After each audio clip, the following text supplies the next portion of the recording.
Saya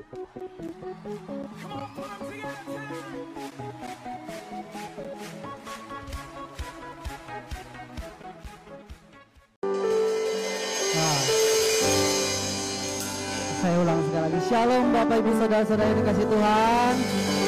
Bisa lambaikan tangannya. Oke, apa kabarnya? Nah, tadi ibadah pertama begitu excited. Saya punya slogan.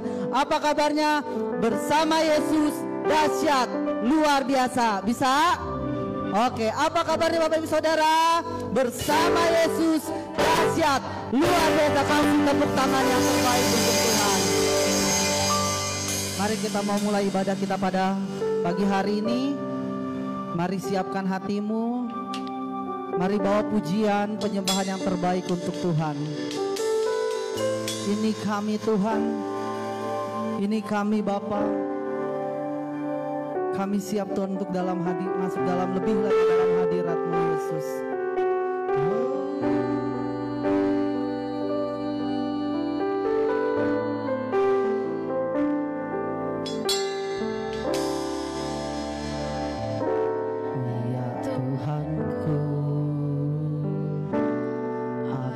Hendak bernyanyi bagimu selama ku hidup, ya Allahku. Aku hendak bermazmur bagimu selagi ku ada.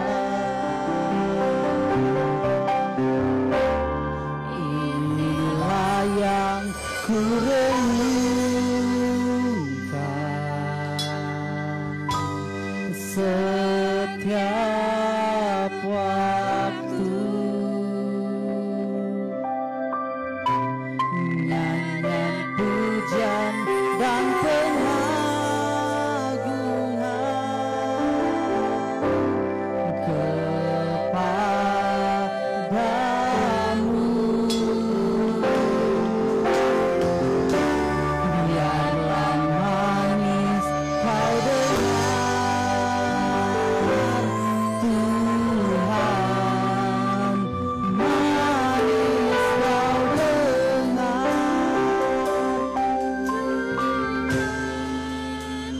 dan hatiku bersuka padamu. Mari saya undang untuk bangkit berdiri. Mari angkat pujian ini lebih lagi.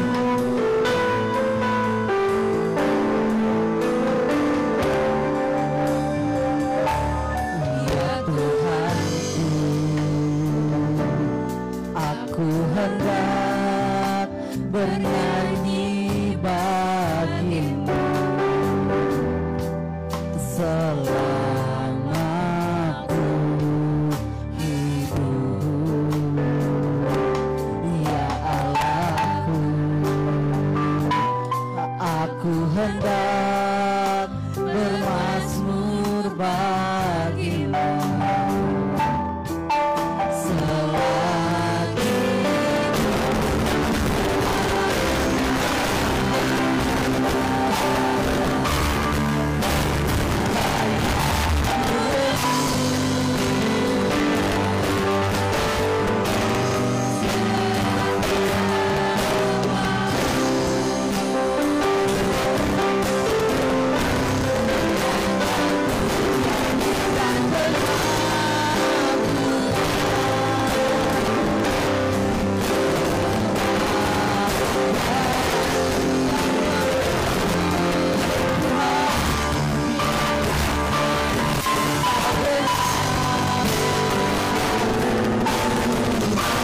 tetap menyembah Tuhan. Tetap menyembah Tuhan.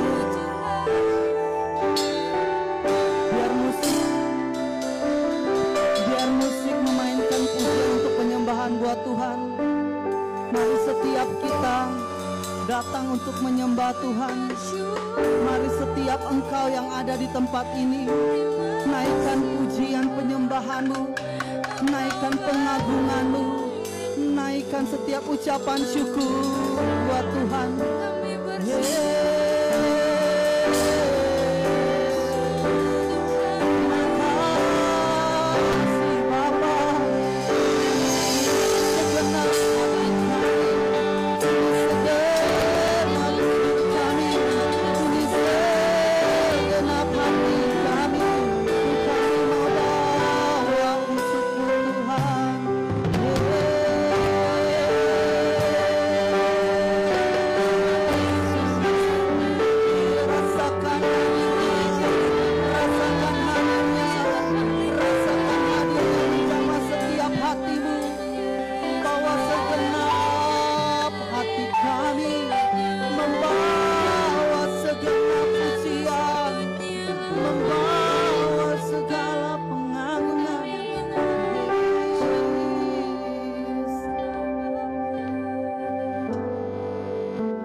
Terima kasih Tuhan, terima kasih Bapak untuk setiap kebaikan-Mu atas setiap kehidupan kami pribadi lepas pribadi Tuhan. Biar Tuhan pada pagi hari ini Tuhan kami mau beri yang terbaik Tuhan dari apa yang kami punya Tuhan. Saat kami memuji Engkau, biar tangan kami boleh terangkat untuk menyembah Engkau, kaki kami boleh melompat Tuhan, suara kami kamu berikan yang terbaik Tuhan untuk Engkau Bapak. Terima kasih Tuhan, terima kasih. Urapi setiap kami Tuhan, urapi teman kami Tuhan yang ada dalam perjalanan, biar Engkau sampaikan dengan di tempat ini dengan selamat Tuhan, sehingga kami bisa memuji menyembah Engkau lebih lagi Bapa. Berkati ibadah kami Tuhan dari awal, pertengahan hingga akhir, biar hanya nama Tuhan yang kami tinggikan, kami agungkan. Terima kasih Yesus, terima kasih. Dalam nama Yesus kami sudah berdoa dan mengucap syukur. Haleluya, amin. Shalom Bapak Ibu Saudara-saudara yang dikasih Tuhan. Shalomnya bisa lambaikan tangan. Shalom Bapak Ibu Saudara yang dikasih Tuhan.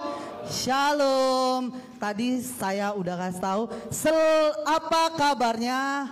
Jawabannya dahsyat, luar biasa. Kasih tepuk tangan buat Tuhan, bisa ya? Oke. Apa kabarnya Bapak Ibu Saudara? Dahsyat, luar biasa.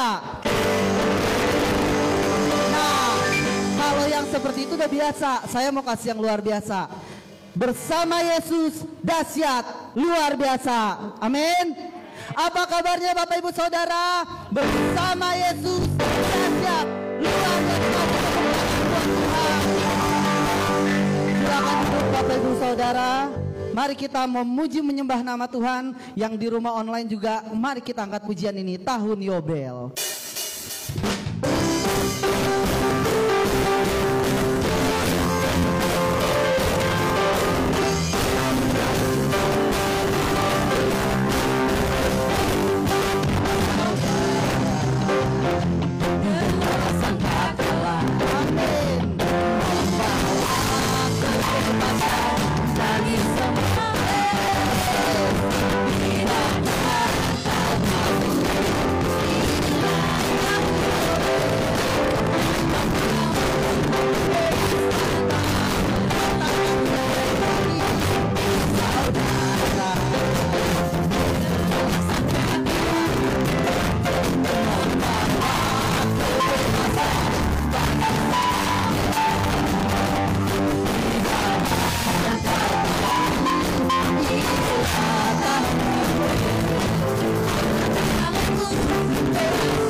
Tepuk tangannya bisa di atas kepala.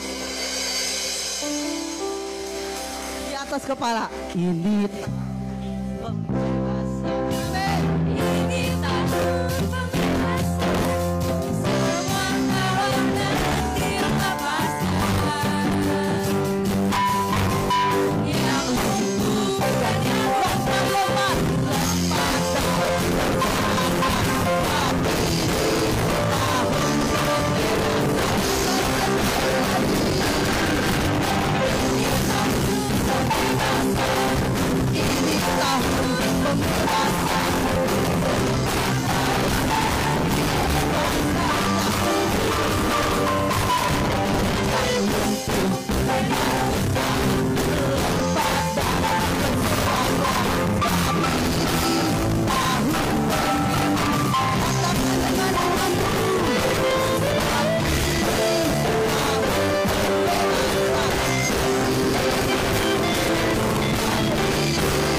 dahsyat, amin. Allah kita adalah yang dahsyat, amin. Allahku dahsyat.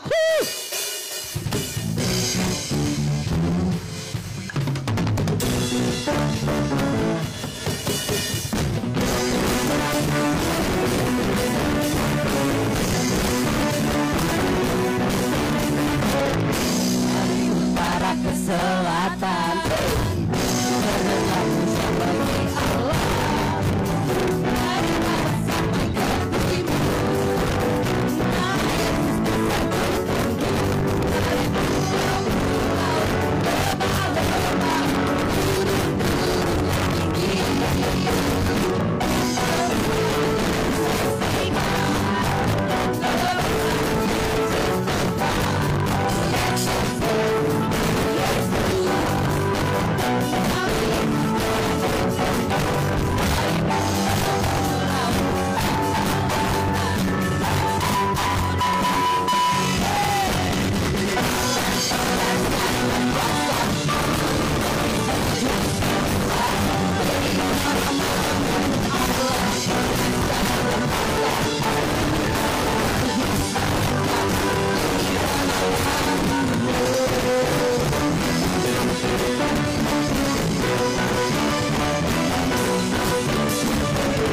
kemuliaannya disaksikan, kebesarannya diceritakan.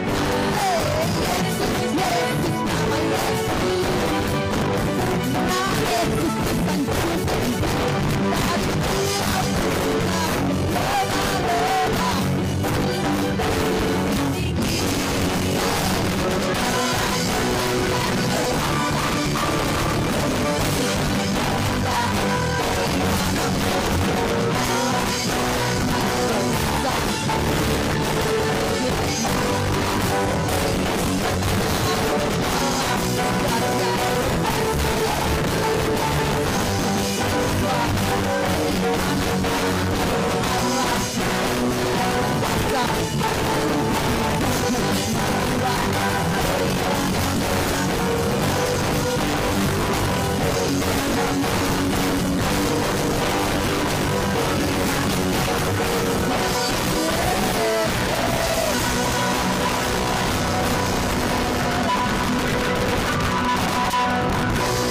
Amin. Allah kita Allah yang dahsyat, amin.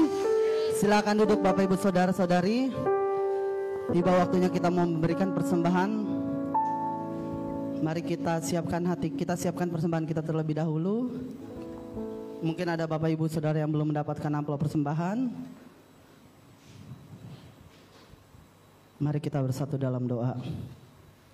Tuhan, terima kasih Bapak buat berkat-Mu yang begitu berlimpah Tuhan buat kehidupan setiap kami.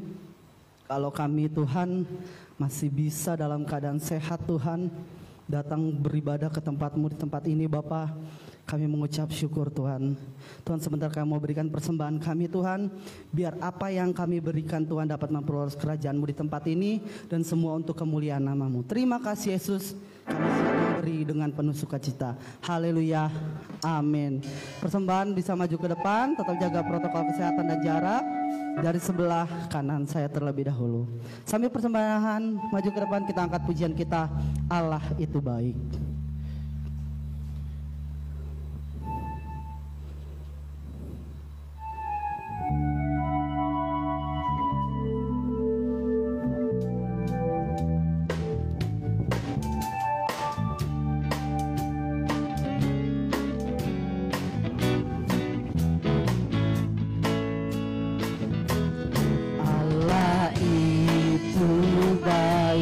Sungguh baik bagiku, ditunjukkannya kasih setianya yang menyediakan yang ku perlukan, menyatakan kebaikan, menyatakan kebaikan, menyatakan kebaikannya padaku. Kasih setianya, kasih setianya tak pernah berubah, dulu, sekarang dan selamanya.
Terima kasih buat persembahannya Bapak Ibu Saudara. Tuhan Yesus memberkati.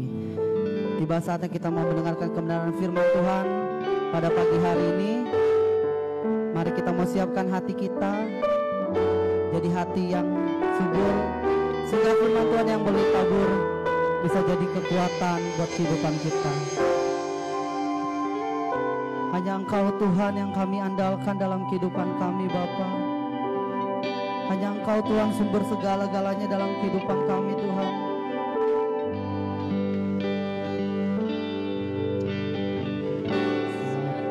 Satu-satunya yang ku andalkan, satu-satunya yang ku percaya, Engkau sumber kekuatan, sumber pengharapan, sumber kedamaian. Satu-satunya yang ku andalkan, satu-satunya yang ku percaya,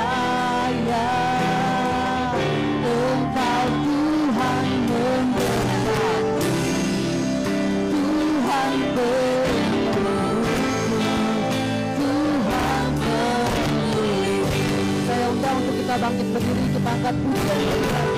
Satu-satunya yang ku andalkan, satu-satunya yang ku percaya, Engkau sumber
kekuatan, sumber percaya Engkaulah sumber kekuatan kami, Engkaulah penyembuh hidup kami, Engkaulah penolong kami yang sejati.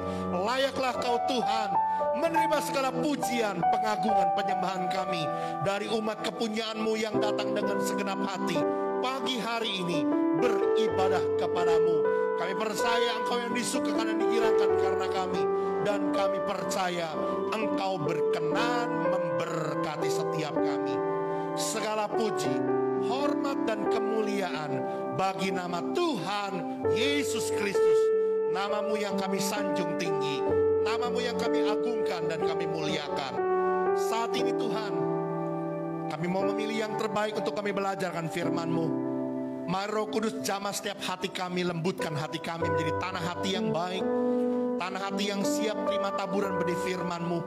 Apa yang Tuhan mau nyatakan, apa yang Tuhan mau pesankan bagi kami, biar saat pagi hari ini kami boleh tangkap setiap esensi kebenaran firman-Mu, dan kami boleh menjadi pelaku-pelaku firman Tuhan.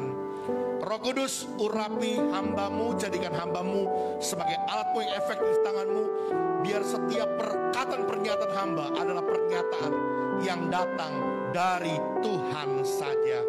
Dalam nama Tuhan Yesus Kristus, semua kita yang siap belajar firman Tuhan katakan amin. Yuk kasih tepuk tangan sekali lagi yang meriah buat Tuhan.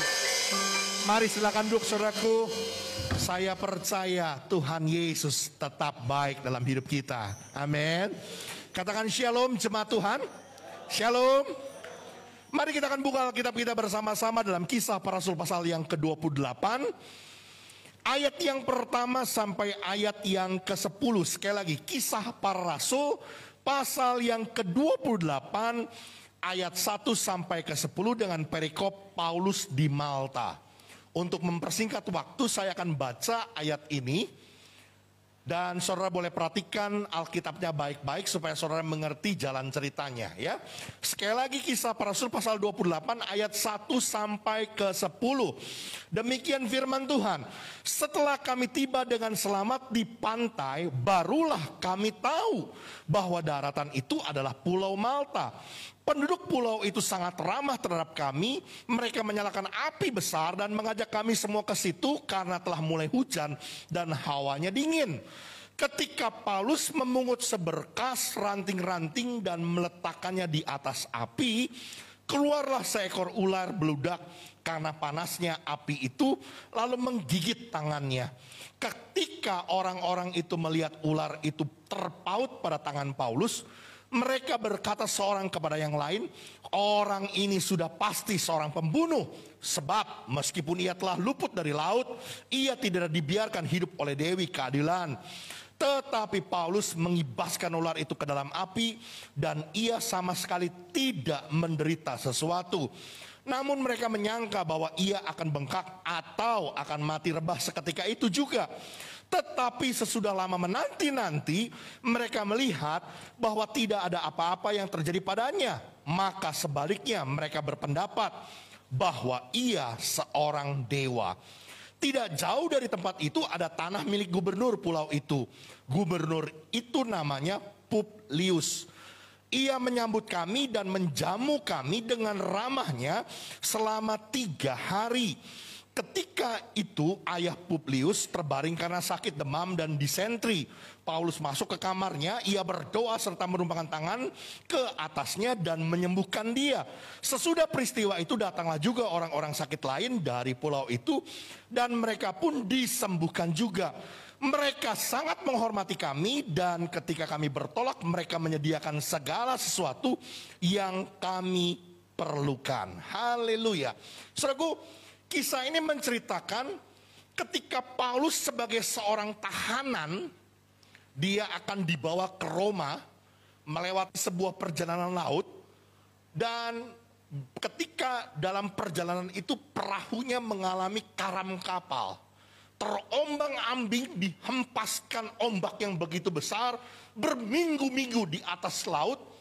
Segala sesuatu yang ada di atas kapal itu sudah dibuang ke laut, namun tetap kapal itu tidak bisa bertahan dan akhirnya hancur, dan terdamparlah mereka di sebuah pulau yang pada akhirnya baru mereka ketahui dari penduduk setempat bahwa pulau itu adalah Pulau Malta.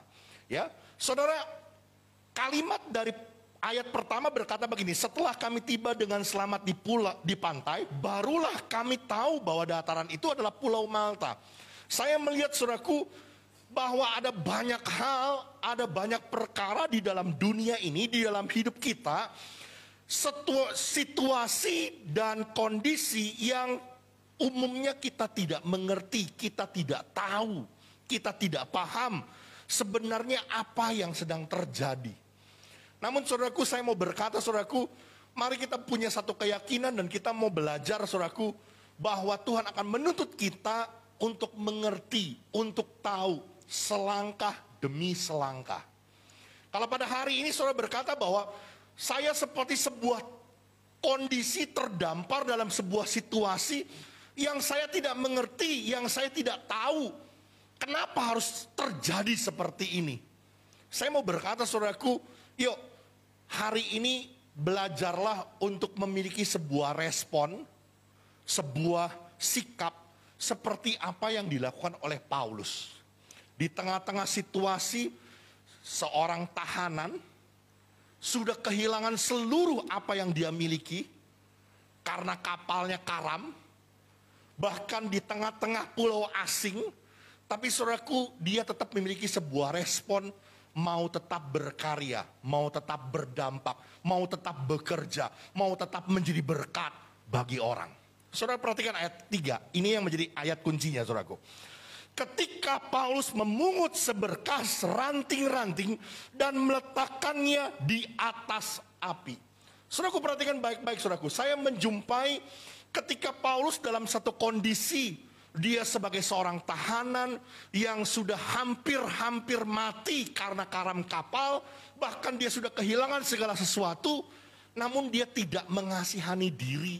Dia tidak berdiam diri dalam satu kondisi bahwa dia merenungi nasibnya dan dia bertanya mengapa Tuhan. Enggak saudaraku. Satu respon yang luar biasa yang dikerjakan oleh Paulus.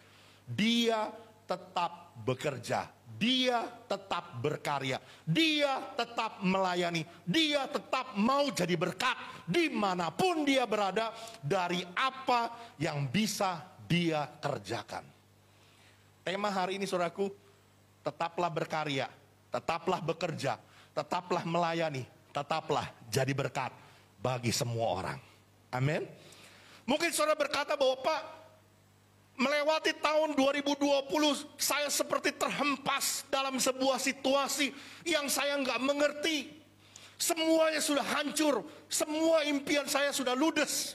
Tapi saya mau berkata saudaraku, yuk, apa yang ada pada tanganmu hari ini? Apa yang Tuhan masih percayakan dalam hidupmu? Itu menjadi sebuah modal yang baik. Itu menjadi sebuah modal yang besar yang Tuhan bisa lakukan keajaibannya di dalam hidupmu. Karena itu saudaraku sebuah respon. Hari ini yang kita mau gali dan kita pelajari. Miliki sebuah respon.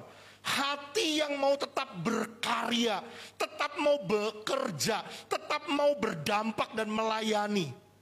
Dan kita akan lihat apa yang terjadi saudaraku dari kisah ini. Ketika Paulus memiliki sebuah respon di tengah-tengah ketidakmengertiannya, di tengah-tengah ketidaktahuannya, apa yang sedang dia alami. Namun dia memilih untuk tetap bekerja, untuk tetap berperan, untuk tetap jadi berkat.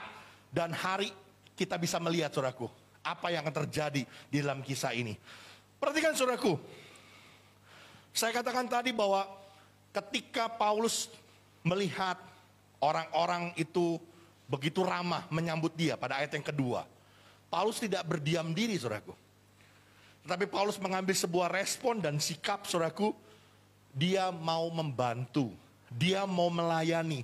Mungkin itu perkara yang sepele, perkara yang kecil. Kalau kita tahu saudaraku, siapa Paulus? Dia seorang rasul besar. Karya mujizatnya sudah terkenal di mana-mana. Tapi Paulus tetap mau melakukan perkara-perkara yang sepele. Memunguti ranting-ranting untuk kayu bakar. Ini membutuhkan saudaraku kerendahan hati. Saya mau berkata saudaraku, hari ini ada begitu banyak orang kenapa nggak bisa bangun, nggak bisa bangkit dari keterpurukannya. Karena tidak memiliki kerendahan hati. Mungkin dengan latar belakang dia adalah pemimpin perusahaan, mungkin dia latar belakang dengan pemimpin sebuah usaha yang besar. Namun ketika dia mengalami sebuah kebangkrutan, mengalami sebuah kegagalan, dia sulit untuk bangkit. Kenapa? Karena ada begitu banyak orang saudaraku, gengsinya terlalu tinggi. Tidak punya kerendahan hati untuk belajar kembali melakukan hal-hal yang sepele, hal-hal yang kecil. Mungkin dia berkata, apa aku harus balik lagi jadi sales? Oh, gak ada cerita. Ada begitu banyak orang yang terlalu tinggi, tidak mau melakukan perkara-perkara yang kecil. Hari ini saudaraku dengar baik-baik. Yuk belajar dalam kerendahan hati saudaraku. Kalau hari ini Tuhan izinkan sesuatu perkara yang mungkin saudara nggak mengerti, saudara nggak tahu, tetap mau berkarya. Miliki kerendahan hati, lakukan dari perkara-perkara yang mungkin sepele, perkara-perkara yang dianggap kecil oleh dunia. Kerjakan itu dengan segenap hatimu. Dan saya melihat saudaraku waktu orang-orang ini menyambut Paulus membuat api yang besar. Ini Paulus segera turun tangan, ikut bantu. Ini sebuah nilai, saudaraku. Sebuah prinsip. Bukan dilayani, tapi melayani.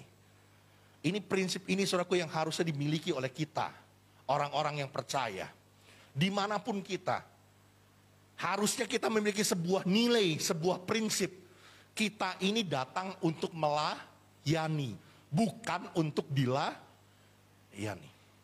Kita bisa melihat, saudaraku, karena kerendahan hati Paulus, dan Paulus mau melakukan perkara-perkara yang sepele, dan dia tahu bahwa dia hadir di situ. Pasti ada rencana Tuhan. Dan dia tidak mau dilayani. Dia mau melayani. Ya, ini menjadi sebuah prinsip dan nilai yang harusnya menjadi bagian hidup kita yang kita lakukan. Namun belum sampai selesai, saudaraku. Kalau kita melihat, saudaraku, bahwa pada saat ketika Paulus sedang memunguti kayu-kayu itu dan membakarnya ke dalam kayu api itu, saudara ya, membakar.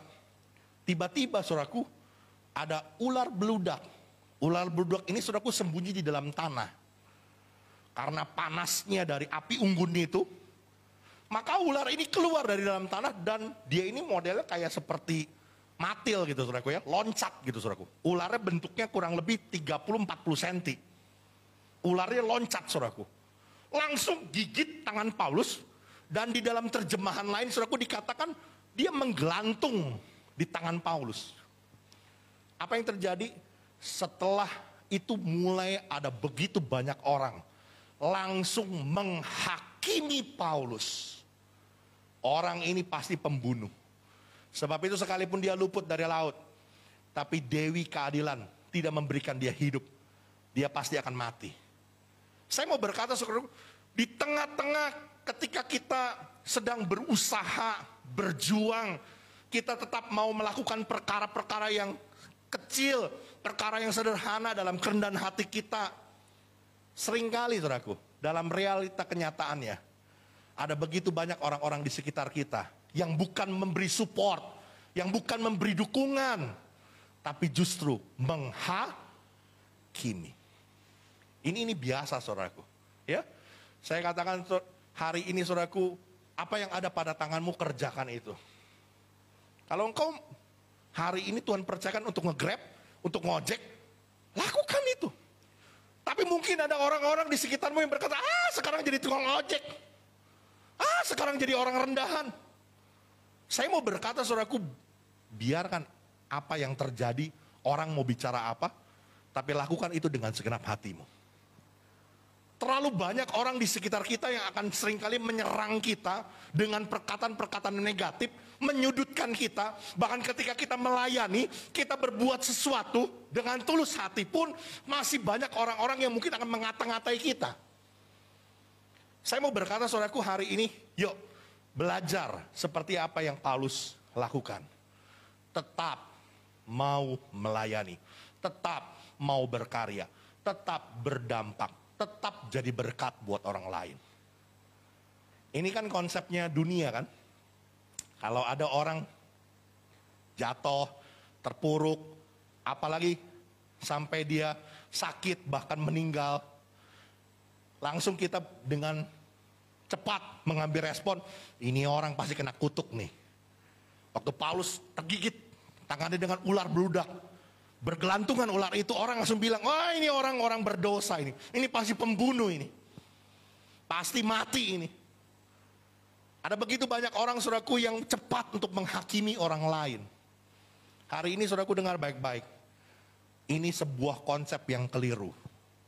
Belum tentu, saudaraku ya, bahwa orang kena dalam kondisi yang buruk, kena sakit, kena dalam kondisi-kondisi tertentu, bahkan sampai meninggal, itu belum tentu bahwa dia dihukum oleh Tuhan.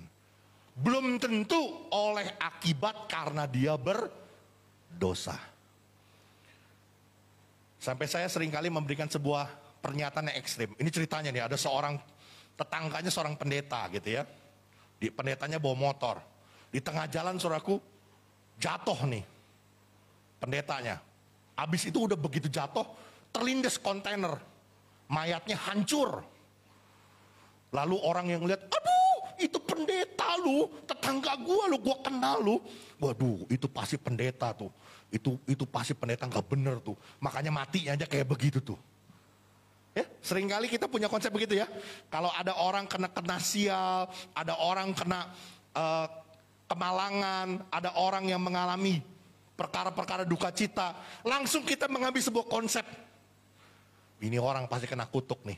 Ini orang pasti kena hukum Allah nih. Hati-hati saudaraku. Itu prinsip dunia. Keliru. Ya. Jadi jangan cepat-cepat kita mengambil kesimpulan demikian. Sampai Tuhan Yesus memberikan sebuah pernyataan. Apakah kamu berpikir bahwa orang-orang yang mati tertimpa menara Siloam dosanya lebih besar daripada orang-orang Israel ini?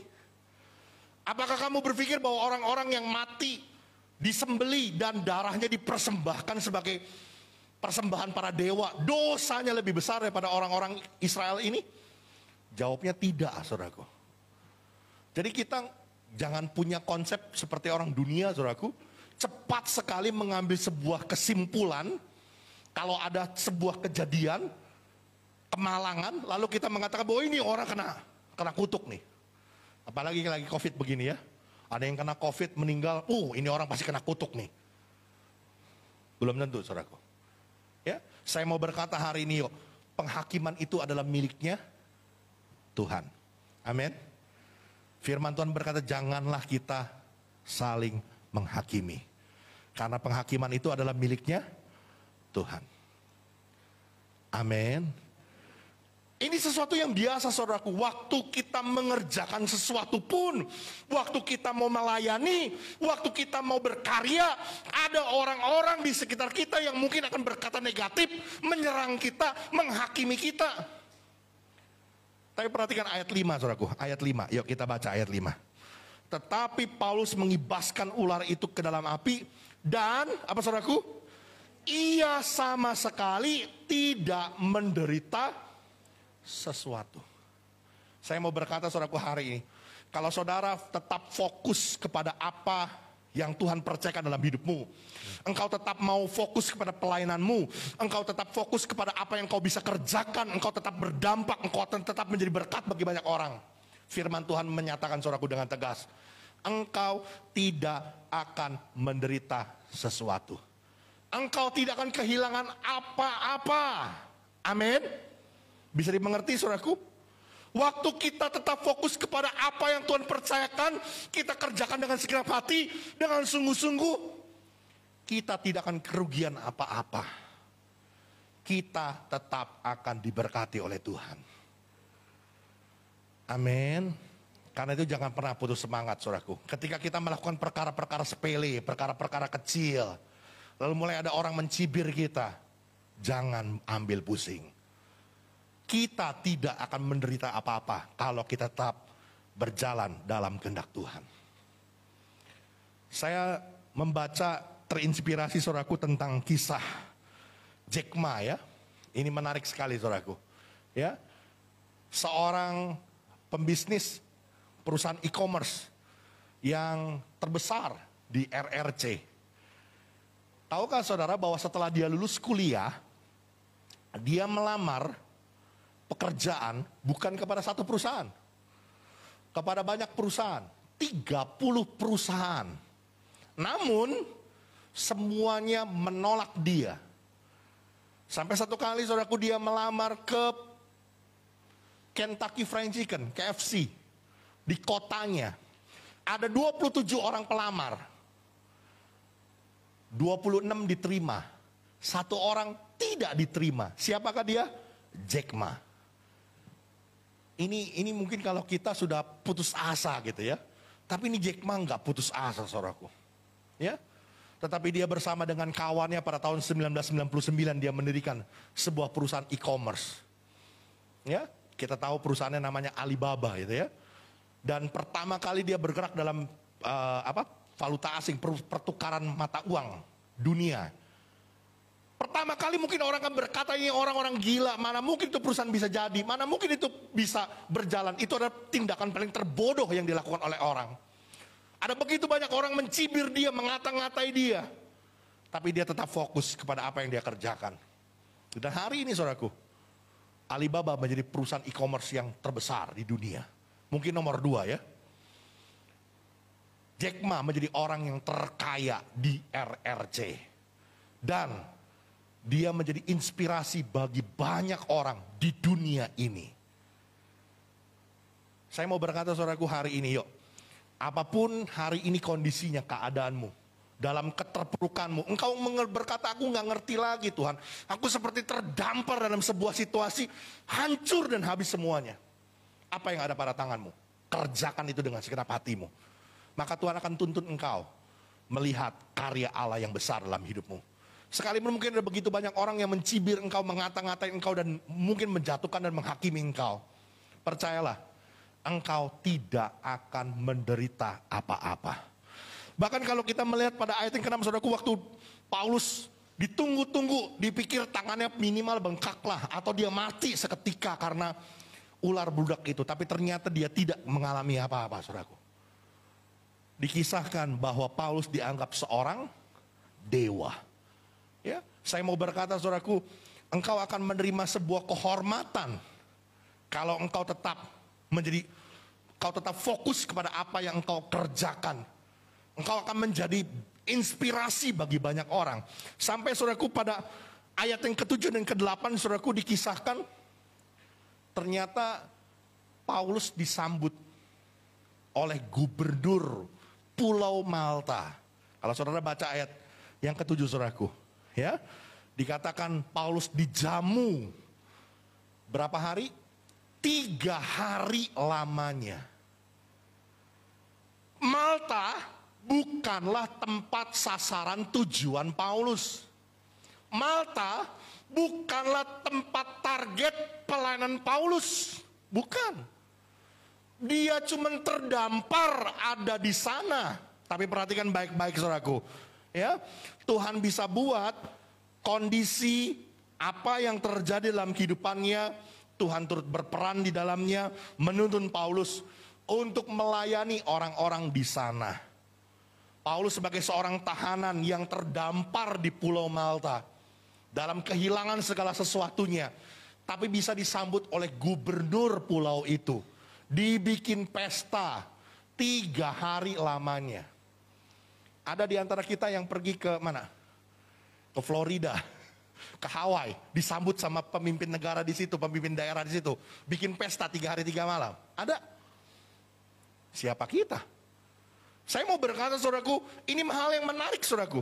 Bahkan dikatakan saudaraku, bukanlah sebuah kebetulan, ternyata ayah daripada gubernur, ya, Publius ini sakit. Dan Paulus dipakai Tuhan untuk menyembuhkan dari ayah gubernur ini. Saya mau melihat saudaraku, saya melihat bahwa Tuhan akan bisa buat situasi, kondisi untuk Tuhan berkarya melalui hidup kita.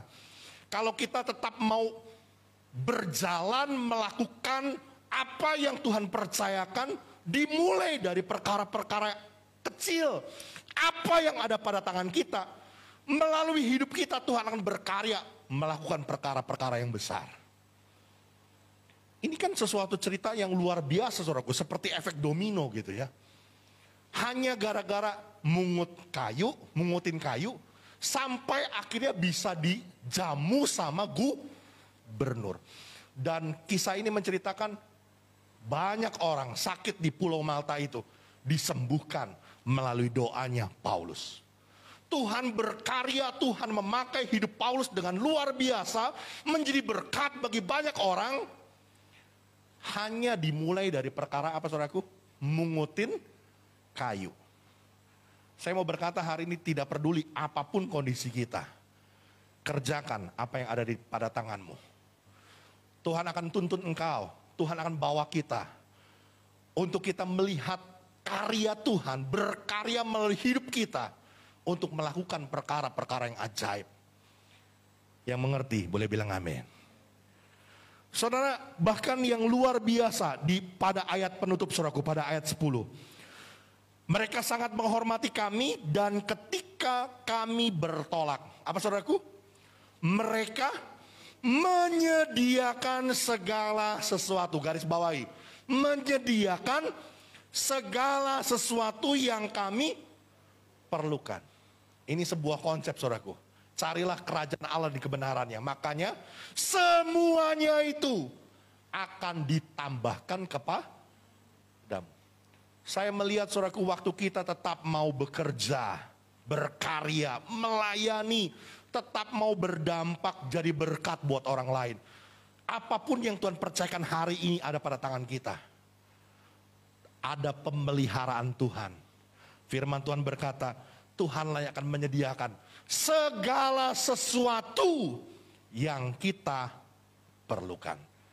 Amin. Oleh karena itu hari ini saudaraku, jangan pernah menjadi orang-orang yang putus asa. Dalam kondisi yang terberat sekalipun. Seperti Paulus. Dalam gambaran dia terdampar. Dalam posisi yang sudah ditahan. Dalam kondisi kapal karam. Bahkan dia sudah terkatung-katung, hampir mati di atas laut. Namun dia tetap mau jadi berkat. Apa yang dia bisa kerjakan, apa yang dia bisa perbuat, dia kerjakan itu dengan segenap hatinya. Walaupun hanya dari perkara-perkara kecil. Dan dari perkara kecil itu, Tuhan tuntun dia untuk menjadi berkat bagi banyak orang. Karya Tuhan dinyatakan melalui hidupnya, hanya melalui perkara-perkara kecil. Tuhan memberi dia kehormatan hanya karena dari perkara kecil. Bahkan Tuhan menyediakan segala sesuatu yang dia butuhkan hanya melalui dari perkara-perkara kecil yang dia kerjakan. Hari ini firman Tuhan mau ingatkan kita sekali lagi. Tetaplah berkarya, tetaplah bekerja, tetaplah jadi berkat, tetaplah melayani. Jangan pernah engkau berdiam diri. Tuhan mau hidup kita tetap efektif dan berguna untuk kemuliaan nama Tuhan. Tuhan Yesus memberkati kita. Amin. Yuk, saya undang pemain musik. Kita nyatakan pujian, hatiku percaya saat ku tak melihat jalanmu.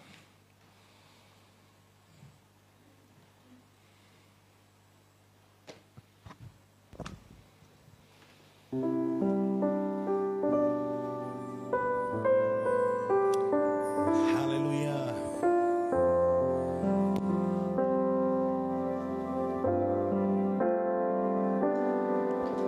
Saat ku tak melihat jalanmu, saat ku tak mengerti rencanamu, namun tetap ku pegang janjimu, pengharapanku hanya pada. Yuk kita bagi berdiri bersama-sama, katakan pujian ini.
pujian ini.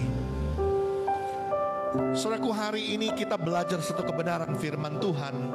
Ketika Paulus dalam kondisinya sebagai seorang tahanan, bahkan apa yang dia miliki sudah lenyap semua karena kapal karam yang dia alami. Hampir-hampir jiwanya binasa. Namun dalam kondisi seperti itu dia tidak berdiam diri. Dia tidak meratapi nasibnya. Dia tidak merasa bahwa semuanya sudah pupus dan dia tidak melakukan apa-apa. Hal perkara yang dia kerjakan adalah dia tetap mau berkarya. Dia tetap mau melayani. Dia tetap mau berdampak. Dia tetap mau berguna bagi orang-orang di sekitarnya. Hari ini satu kebenaran firman Tuhan yang Tuhan mau tandaskan dalam hidup kita. Apapun yang terjadi hari ini dalam hidup kita, tetaplah berkarya. Tetaplah jadi berkat. Jangan mengasihani diri. Jangan merenungi nasibmu dalam berdiam diri. Lakukan apa yang ada pada tanganmu. Kerjakan itu dengan segenap hatimu. Mungkin dalam kondisi-kondisi seperti itu ada begitu banyak orang yang akan berkata-kata negatif tentang kita. Ada orang-orang yang mulai menghakimi kita. Tapi firman Tuhan berkata, kalau kita tetap fokus kepada apa yang kita kerjakan dengan segenap hati kita, maka kita tidak akan menderita apa-apa. Bahkan hari ini, dari perkara kecil yang Paulus kerjakan, membawa kemuliaan bagi nama Tuhan. Tuhan berkarya di Pulau Malta hanya karena Paulus memulainya dengan perkara yang kecil. Paulus mendapat kehormatan, bahkan Paulus mendapatkan pemeliharaan Tuhan. Mendapatkan semua apa yang dia butuhkan, Tuhan sediakan. Kita percaya ketika kita tetap fokus kepada apa yang kita bisa perbuat dan kita kerjakan, dari perkara-perkara sepele, dari perkara-perkara kecil, ada janji dan berkat Tuhan yang menyertai kita. Tuhan akan bawa kita untuk menerima kehormatan, kemuliaan. Bahkan Tuhan menyediakan pemeliharaan berkat-berkat jasmani yang menjadi kebutuhan hidup kita. Tuhan sediakan. Hari ini biar kita dengan segenap hati kita datang sama Tuhan. Ini hidup kami Tuhan. Kami tahu kami tidak seberapa dengan kemampuan kami. Kami tahu kami tidak sanggup tanpa Tuhan. Karena itu kami butuh Tuhan. Biar Roh Kudus Engkau yang menolong kami, memimpin kami, memberkati kami, untuk kami tetap bekerja dan berkarya. Mari tundukkan kepala kita, kita berdoa. Bapa kami dalam surga, kami percaya saat ini Tuhan, kebenaran firman-Mu sudah ditaburkan dalam hidup kami. Biar Roh Kudus Engkau yang menyatakan lebih dalam lagi kepada setiap pribadi. Engkau yang berkata-kata lebih dalam lagi apa yang Tuhan mau nyatakan bagi kami. Dan biar Spirit untuk kami tetap bersemangat, berkarya, bekerja, melakukan sesuatu, melayani, tidak pernah berhenti. Dan kami percaya dari perkara yang kami kerjakan, Tuhan akan bawa kami kepada kehormatan, kemuliaan, bahkan penyediaan berkat-berkat jasmani yang Tuhan siapkan bagi kami. Dalam nama Tuhan Yesus Kristus, semua kita yang percaya diberkati oleh firman Tuhan. Katakan bersama dengan saya, amin. Yuk kita kasih tepuk tangan yang meriah buat Tuhan. Mari silakan duduk saudaraku, Tuhan berkati.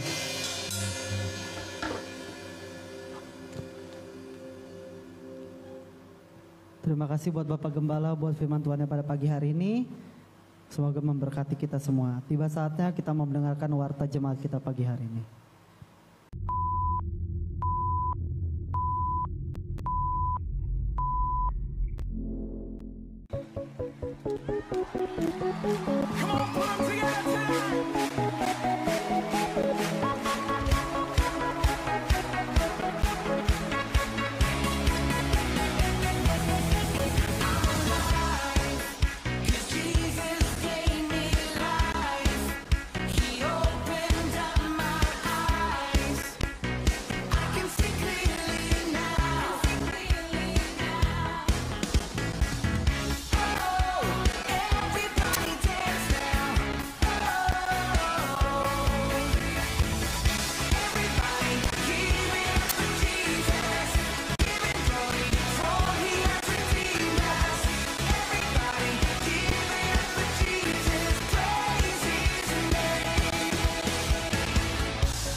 Kami percaya ketika Tuhan izinkan kami memasuki tahun 2021 ini, maka kami percaya tangan Tuhan yang akan menuntun kami untuk melakukan perkara-perkara yang besar bersama-sama dengan Tuhan.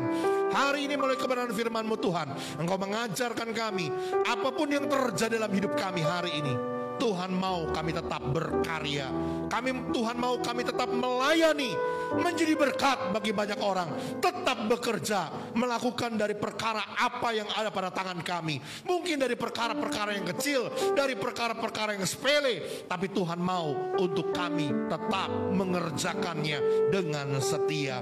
Dan kami percaya Tuhan, melalui apa yang kami perbuat dari perkara-perkara kecil ini, Tuhan akan memakai hidup kami menjadi perkara-perkara yang besar, yang Tuhan wujudkan, yang Tuhan nyatakan, membawa kehormatan, kemuliaan bagi kami. Bahkan melalui perkara-perkara kecil ini ada penyediaan, pemeliharaan yang Tuhan berikan, segala sesuatu yang Tuhan sediakan untuk hidup kami.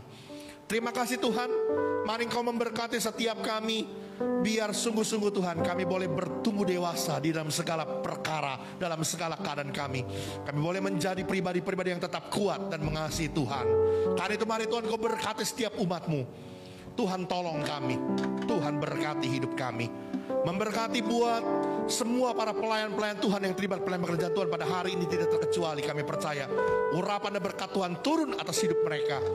Tuhan memberkati semua para pelayan-pelayan Tuhan, maka hidup mereka menjadi berkat bagi banyak orang. Dan berikan kami Tuhan tetap kerendahan hati untuk tetap mengasihi Tuhan dan melayani Tuhan, khususnya di tempat ini. Nama Tuhan dipermuliakan. Kami berdoa Tuhan juga dengan penuh sukacita buat saudara-saudara kami yang Tuhan sudah tambahkan usia, buat Bapak Kiki Sanjaya, buat Ibu Yeni Pratiwi, buat Ibu Tio Kitli, buat Bapak Doni Kultom. Kami percaya Tuhan berkati mereka. Biarlah kasih karunia Allah yang memberkati segala kerinduan, harapan, cita-cita masa depan mereka. Apa yang mereka rindukan, Allah sumber kehidupan memberkati. Kesehatan, keadaan yang baik, pemeliharaan Tuhan menyertai hidup mereka supaya baik adanya. Bahkan Tuhan kami percaya Tuhanlah yang memberikan apa yang menjadi harapan mereka. Kami berdoa Tuhan mereka tambah usia, boleh tambah cinta Tuhan, tambah hidup mengasihi dan berkenan di hadapan Tuhan. Kami berdoa Tuhan buat gereja kami GBK Tarizo. Tuhan, Engkau yang menuntun pekerjaan-Mu di tempat ini. Engkau yang membawa kami dalam rancangan kehendak-Mu untuk menjadi umat Tuhan yang kudus, yang hidup berpadanan dengan Kristus. Dan biarlah kami Tuhan boleh semakin hari mencapai kedewasaan penuh di dalam Kristus. Dan kami boleh menjadi pribadi-pribadi yang semakin mengasihi Tuhan. Kami berdoa Tuhan mari Engkau memberkati juga bangsa negara kami Indonesia. Tuhan menolong kami, Tuhan memberkati kami. Secara khusus Tuhan mari Tuhan tolong. Biarlah kasih karunia Allah yang memberkati Indonesia di tengah-tengah masa pandemi ini. Tuhan berikan kesadaran yang besar buat masyarakat Indonesia supaya mereka boleh mematuhi protokol kesehatan dengan baik. Kami mohon berkat-Mu Tuhan buat Indonesia supaya penanganan pandemi COVID-19 ini bisa dikendalikan. Kami memberkati pemerintahan kami, baik pemerintahan pusat maupun pemerintahan daerah. Tuhan berkati mereka, urapi mereka, berikan kemampuan kepada mereka supaya menjaga stabilitas nasional dengan baik dalam penanganan pandemi, perekonomian, keamanan maupun juga sosial budaya. Tuhan berkati semuanya. Kami percaya penegakan hukum di Indonesia juga Tuhan berkati. Semua aparat penegak hukum Tuhan berkati. Terima kasih Tuhan, kami berdoa biarlah apa yang menjadi usaha, pekerjaan, bisnis, profesi, pelayanan, studi pendidikan kami, anak-anak-Mu Tuhan, kami percaya kami diberkati oleh Tuhan. Apa yang kami kerjakan di bawah kebenaran firman-Mu, maka Tuhan jadikan berhasil dan beruntung. Karena itu saudaraku, arahkan hatimu dan pandanganmu kepada Tuhan dan terimalah berkat yang besar yang turun dari Dia. Tuhan memberkati engkau dan melindungi engkau. Tuhan menyinari engkau dengan wajah-Nya dan memberi engkau kasih karunia. Tuhan menghadapkan wajah-Nya kepadamu dan memberi engkau damai sejahtera. Terimalah segala berkat dari Allah Bapa, cinta kasih dari Tuhan kita Yesus Kristus, anugerah pertolongan, pimpinan, penyertaan, perlindungan Roh Kudus menyertai kita mulai dari hari ini sampai Maranatha, Tuhan datang kembali. Semua kita yang percaya diberkati, katakan amin. Bersyukur Bapa, bersyukur.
Selamat hari Minggu.